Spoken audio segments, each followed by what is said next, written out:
Hello everybody and welcome back to a brand new video.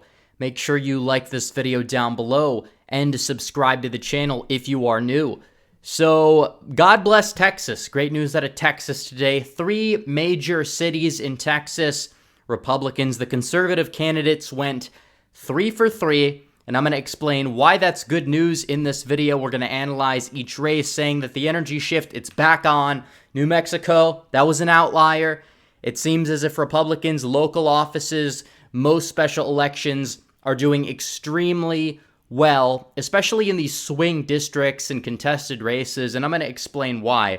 But first, I do have to tell you guys about my friends over at Noble Gold. Diversifying your investment is like building a sports team. Each asset plays different roles. You have offensive players, assets that make gains and pays dividends, but equally important is your defensive line. Assets that will protect the value of your investments. There's a 5,000-year-old asset that's seen off every world crisis that there ever was and thrived.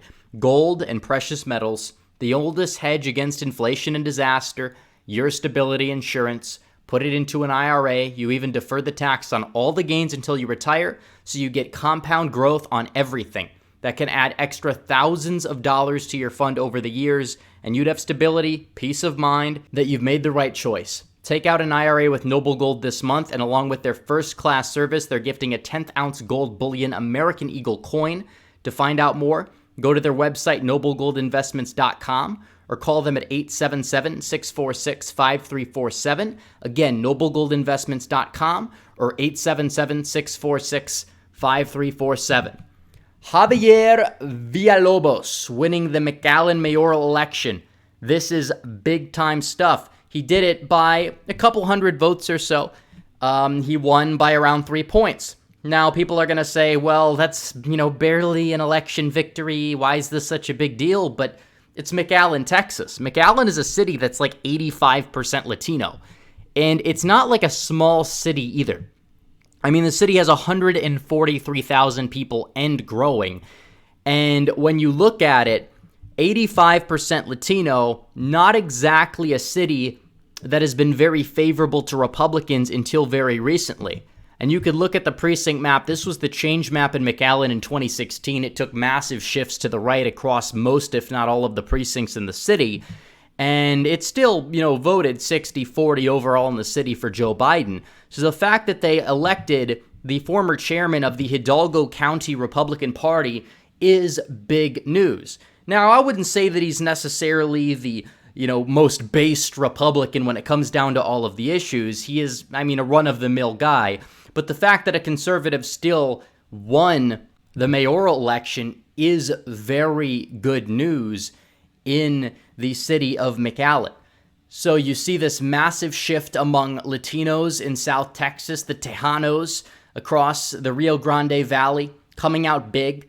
Turnout in the election was pretty low. It wasn't really that high, but still you're seeing these massive shifts anyways with the energy factor.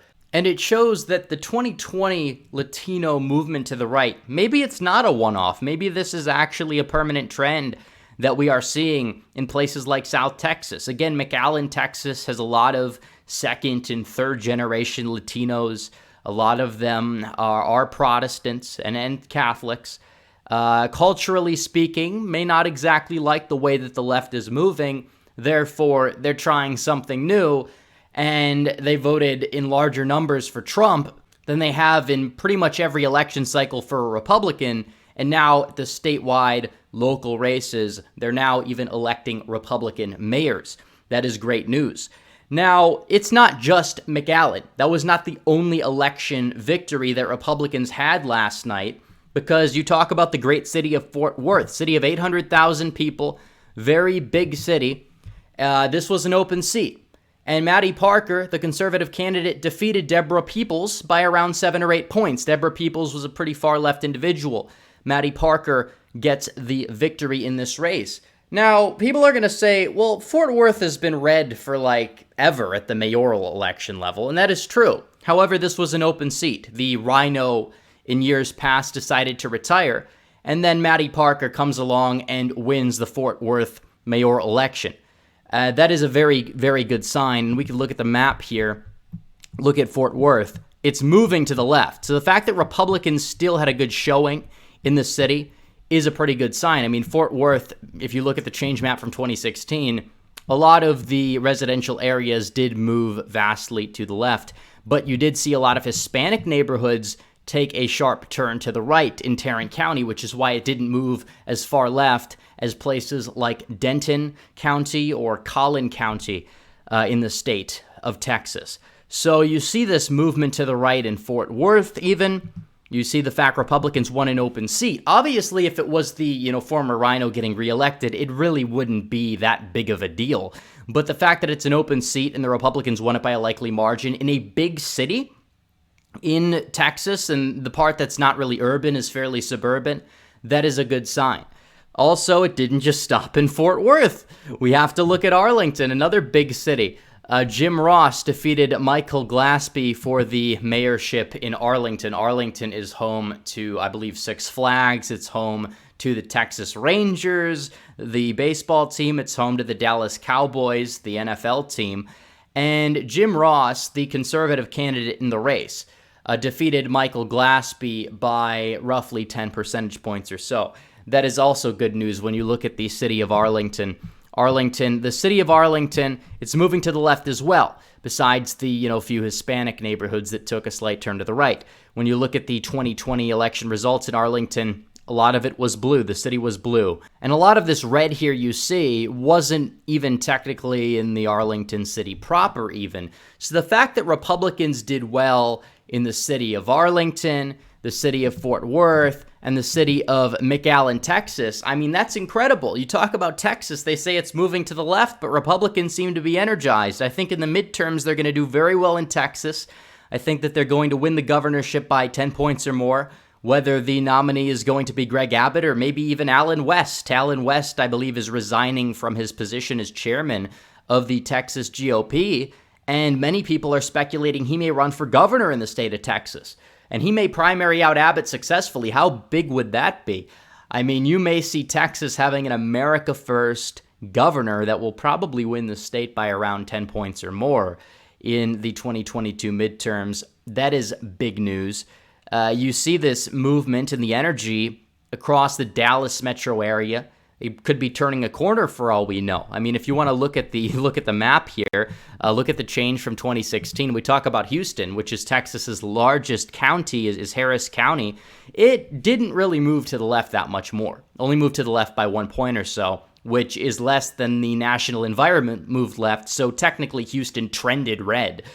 Dallas, you can look at Dallas, moved left by 5. That's big county in Dallas County. Didn't move as far left as one may have even expected. A lot of Democrats were hoping that they would be pushing 70% in Dallas County. Tarrant County did move to the left, and Denton and Collin took even bigger turns to the left. But the question is, do Hispanics continue to trend right? And will Democrats hit a roadblock with college-educated white voters sooner than later based off of them moving too far to the left on social issues? We're going to have to see. But at the end of the day, it's important to keep in mind that Texas is the best state in the country, as usual. Some people are going to say it's Florida. I think both of them are the best states in the country. They both have the most competent Republican parties, you could say, as well, in both of them. Obviously, I have some gripes with the leadership in the Texas GOP. Not the biggest fan of Greg Abbott, not the biggest fan of John Cornyn, especially policy-wise. But the party has been competent enough compared to a state like California, where the Republican Party is essentially non-existent, despite also having similar demography to a state like Texas. Florida, as well, is kind of in the same boat as Texas, except I think their leadership is pretty good with Big Ron DeSantis. By the way, that documentary is going to be out tomorrow. Just had to drop this emergency video today. I'll be live later tonight at 10. I will be debating Gabe Guidarini on whether if Trump should run or not in the 2024 election, so stay tuned. In the meantime, you could watch my Senate prediction video from yesterday if you haven't already. But keep in mind, Texas first. Texas first. So true, so true. But anyways, guys, thanks for watching this video. Please like this video down below, comment down below, and subscribe to the channel. Hit the bell for notifications so you never miss another video. Follow me on social media. The links are all in the description below. As always, guys, thanks for watching. Red Eagle, out.